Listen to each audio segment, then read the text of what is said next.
Hello friends, welcome to my channel. இன்னைக்கு நம்ம காய் சேர்க்காம கீ ரைஸ் எப்படி செய்யறதுன்னு பார்க்கலாம் சிம்பிளா.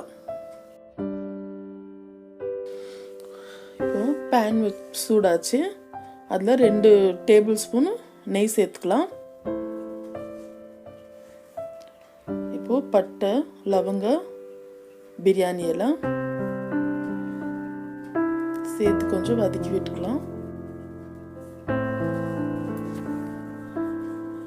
இப்போ நான் 2 கப்பு கர்டு, 50 கிராம் முந்திரி, ஒரு சின்ன பீஸ் இஞ்சி, பூண்டு, வெங்காயம் 1, 3 பச்சை மிளகாய், கொஞ்சோண்டு புதினா கட் பண்ணி வச்சிருக்கிறேன். இதில் நம்ம முந்திரி சேர்த்துக்கலாம். cashew மீடியம் ஃப்ளேம்லேயே வச்சுக்கோங்க.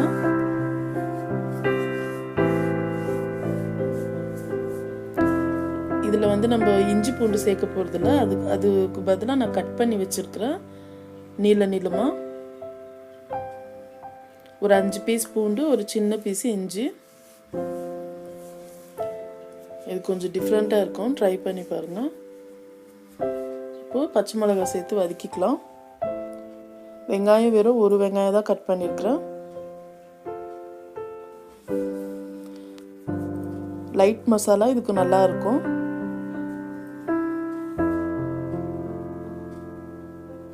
உப்பு சேர்த்துக்கலாம் தேவையான அளவு.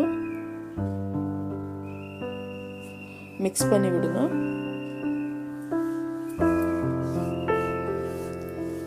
இப்போ இந்த கிளாஸ்ல 1 கிளாஸ் நான் அரிசி எடுத்துருக்கிறேன். 2 கிளாஸ் தண்ணி சேர்த்துக்கலாம்.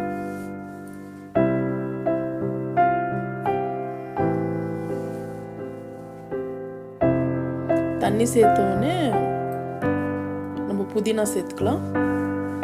அப்புறம் கர்ட் மிக்ஸ் பண்ணிக்கலாம்.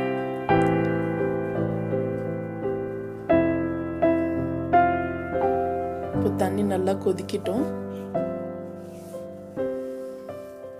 இப்போ நான் பாஸ்மதி ரைஸ் 1 கிளாஸ் 1/2 கிலோ எடுத்து வச்சிருக்கிறேன். இப்போ தண்ணி நல்லா கொதி வருது. நம்ம அரிசி சேர்த்துக்கலாம்.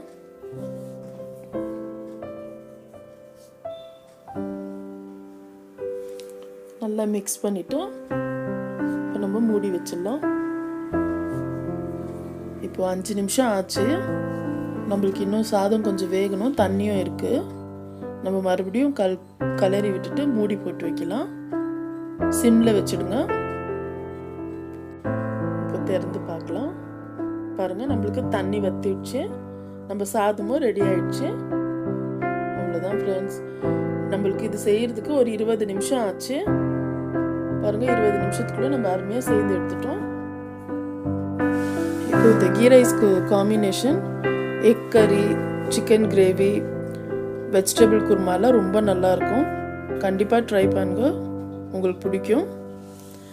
அவ்வளோதான் ஃப்ரெண்ட்ஸ். இந்த வீடியோ உங்களுக்கு பிடிச்சிருந்தா லைக் பண்ணுங்க, ஷேர் பண்ணுங்க, மறக்காமல் சப்ஸ்கிரைப் பண்ணுங்க. தேங்க்யூ.